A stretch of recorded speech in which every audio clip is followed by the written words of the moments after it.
Kia ora friends, and welcome to my March TBR. It's quite a big one. Danger zone. Today we are doing my Roll of Reads Readathon TBR. I'm so excited for March. It is the very first Roll of Reads Readathon. The Roll of Reads is a TBR game created by Mel from a book fiend named Mel, where you have a board that has 20 square things, numbers on it, and a whole bunch of, oh god, different prompt cards. You shuffle them out, go on here, you have either a 6 or a 12-sided die or whatever you choose really to figure out the number of prompts that you will be reading for that month, and then you roll a 20-sided die to pick the prompts that you will have. It'll all make sense when you watch me play. If you have any questions or anything, Mel explains this so much better than I do. There will be a link to her original announcement video where she explains how to play. This is so fun. I'm really lucky, and Mel sent this to me in November, I think, because I just love this game. For this particular Roll of Reads, as March is Mel's birthday month, she has created a whole new set of prompt cards. So I have reprinted these ones, as these ones count for the readathon. There are some really good prompts, but I'm so excited for this month and to play Roll of Reads with other people. Like, this game is seriously my favorite. Let's get into my rolls and picks. Woo! I'm going to roll with a 12-sided die the number of books to do for this readathon. Zola is going to roll. Yep, you roll it on here. You roll it. Oh, good go. Roll again. Roll a little bit higher than a 2. Good. 10. Good job. Can I have it? Yeah, you can have it. 13. My first prompt was somewhere that I have been before. I had to pick my favorite city in the world that I've ever been to. I even got a tattoo in the city to commemorate my time there. There's a whole big story behind it, supporting micro businesses and communities of women within towns that have lost a lot of income once poaching became illegal, and the women set up micro businesses in crafts and clothing, bags, blankets, all of that sort of thing, to start building businesses to support their families and their communities. So I thought it was just an amazing thing. I'll show you the tattoo. It may give you a slight clue as to where in the world I am talking about, but this is my tattoo. It is a peacock on a branch, essentially, with things there.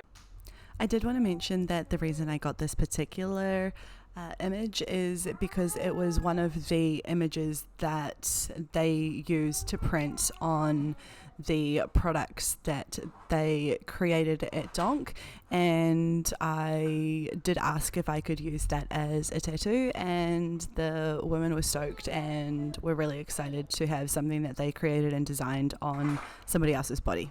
I'll pop in a couple of photos or something of the place that inspired me to get this tattoo, and also me getting said tattoo. The city is Jaipur in India, and I'm going to read The Henna Artist by Alka Joshi. It is a contemporary. It is about a 17-year-old Jaipurian woman. She's trying to gain independence by being a henna artist and confidant to the wealthy people of Jaipur. So she becomes like a secret keeper without revealing any of her own secrets. And from there, drama ensues, and I'm very excited to read this. Jaipur is so colourful. I have nothing but good memories of this place. I'm really looking forward to going back there and reading this so very much.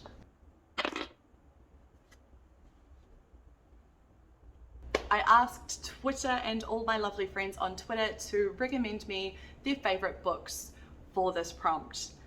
I did a little wheel, which we will see up here. All of these books were amazing, and most of them I've already predicted that they would be 5-star reads. And the winner is... Neon Gods by Katie Robert won. This was one of Ellie from Earl Grey Books recommendations. I'm so excited to read this, and she was actually the person that got me this book for my birthday, so I'm very excited to finally read this. It is a Hades and Persephone modern retelling that is as sinful as it is sweet, so I am expecting spice. I'm really hoping there is plentiful spice in this book. Fuller. A borrowed book. For this, I will be reading Caravel by Stephanie Garber, I think is who read it. I'm getting this out from the library. It is the Last Read Book Club's group read for March. I'm very excited about it. I've heard amazing things. It is about an annual carnival which involves its audience in the carnival itself. The story revolves around two sisters. One of the sisters is taken by the carnival to be the main attraction. So the whole goal for the carnival is to find this one person, and she needs to be found by the end of the carnival, otherwise she could be lost forever. It is a soft fantasy, whimsical, enemies to lovers in a way, I believe. There's the sisterhood bond, which I love, and I'm just really excited to read this one. 10.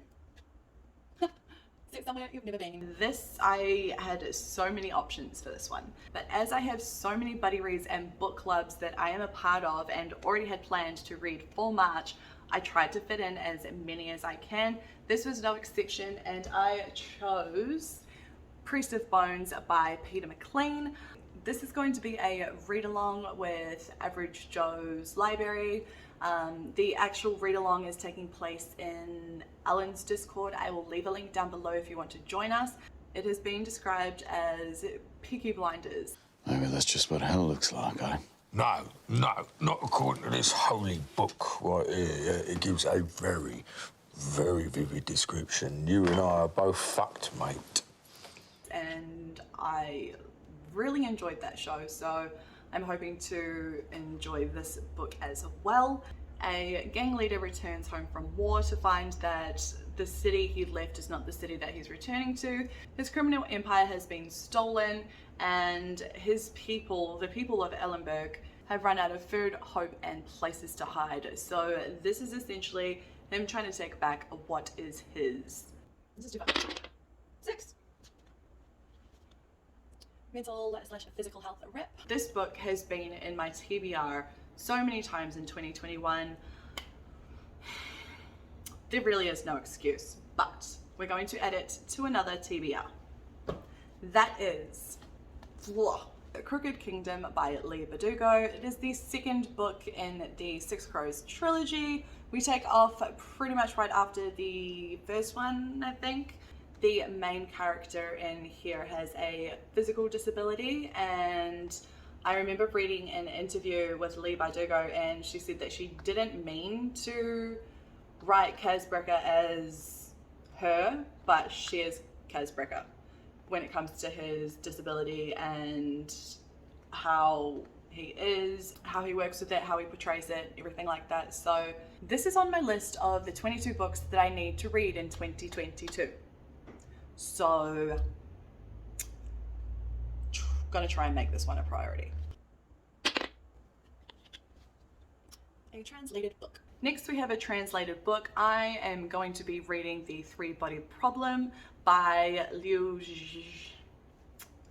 I don't want to butcher this, so I'm going to get James to say it because he knows basic Mandarin and knows how to pronounce it properly without butchering it. I'm going to record him saying the name. Liu Sishen. But The Three-Body Problem was translated from Chinese. It's a sci-fi Hugo Award winner.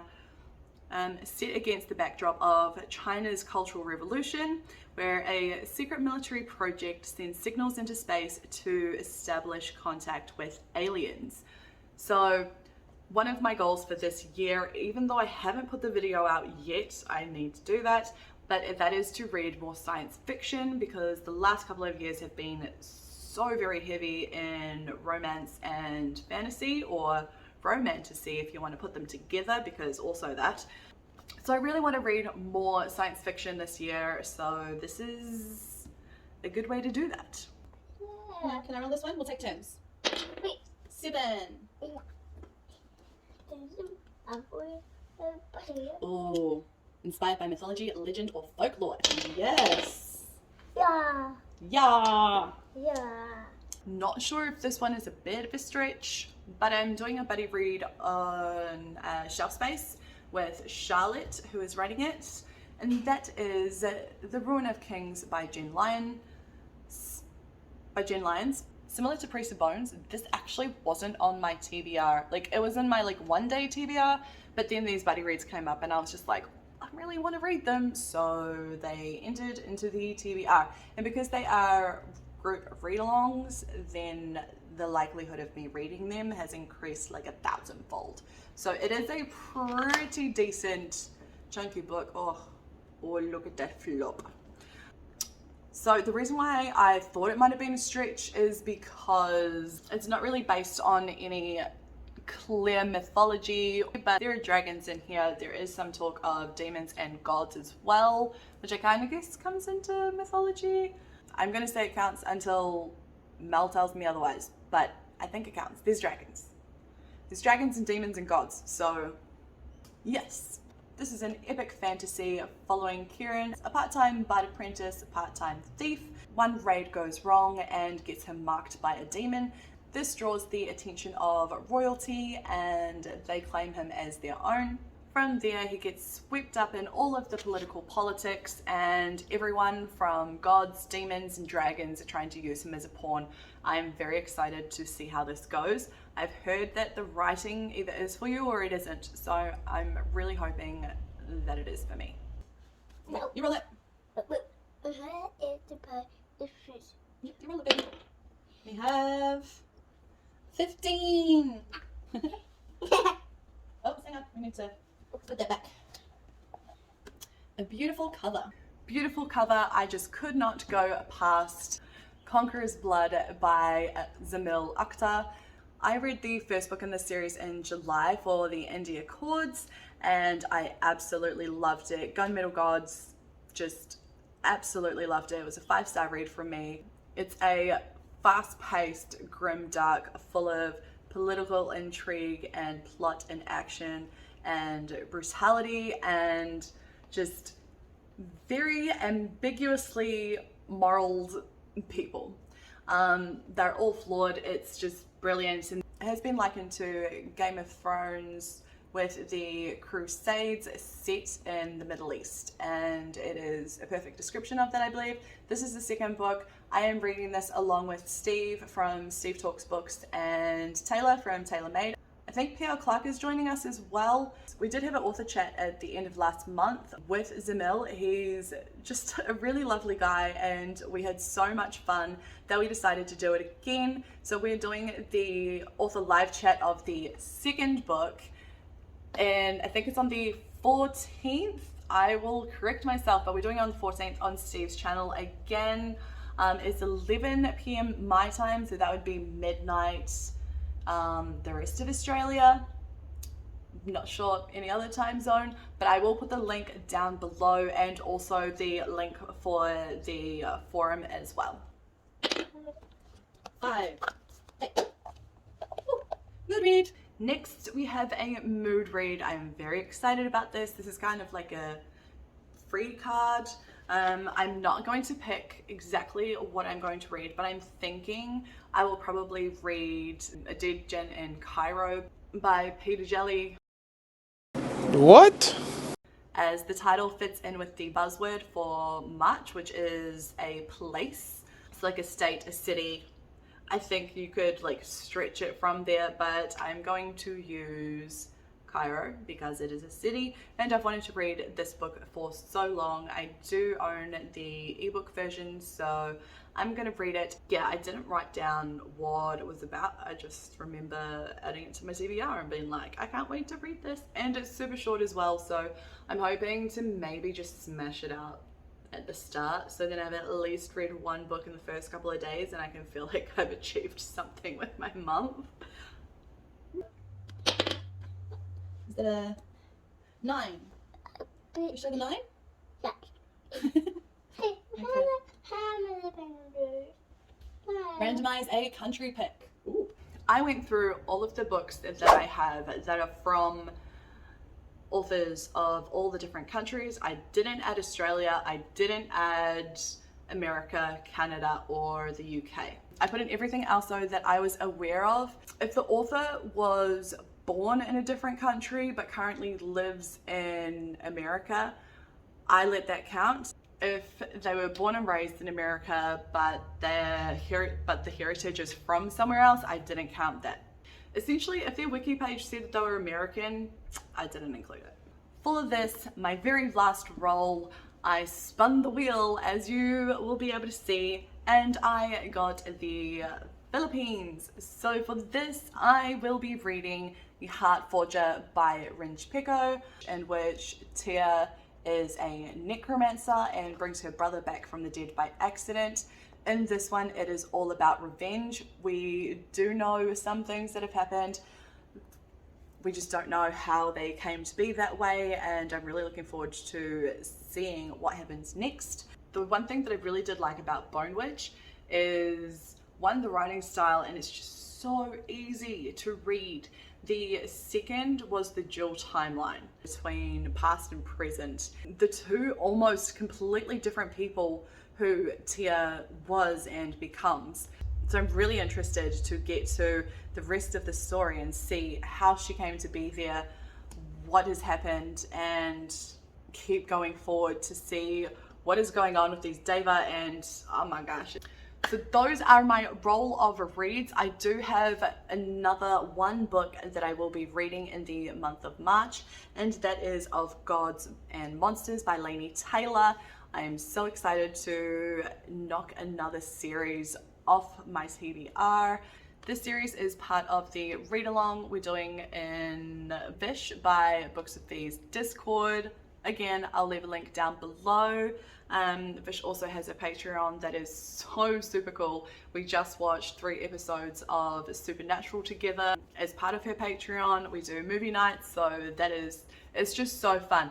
So I highly suggest checking her out. She's just a beautiful human and just, yes. Thank you so much for joining me. If you do like this content and you would like to see more of this face, please like and subscribe, hit that bell notification. It really helps the channel out. Are you doing Roll of Reads? If so, how many prompts are you doing? If you're not doing Roll of Reads, have you read any of these books? Please let me know your thoughts down below. I love chatting to people in the chat, so let's chat. That's all from me today. I'll see you in the next one. Ka kite.